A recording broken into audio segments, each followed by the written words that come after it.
Welcome to the Rim Break Rodeo. We hope this video helps.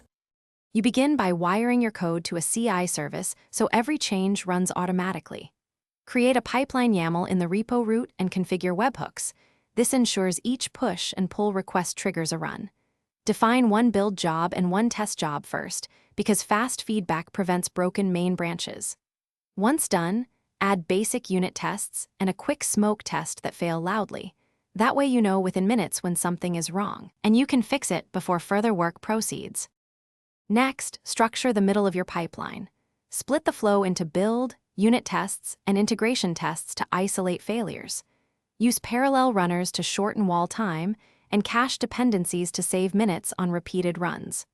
Produce and version artifacts using commit SHA or semantic tags so deployments are reproducible.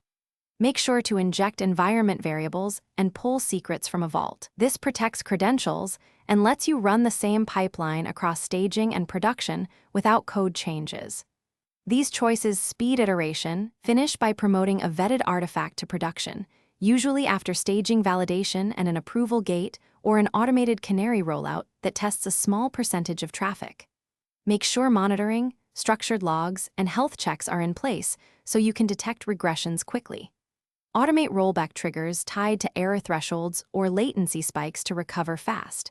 If deployment fails, check pipeline logs for the failing step, verify secrets and environment parity, and rerun the job after fixing the root cause.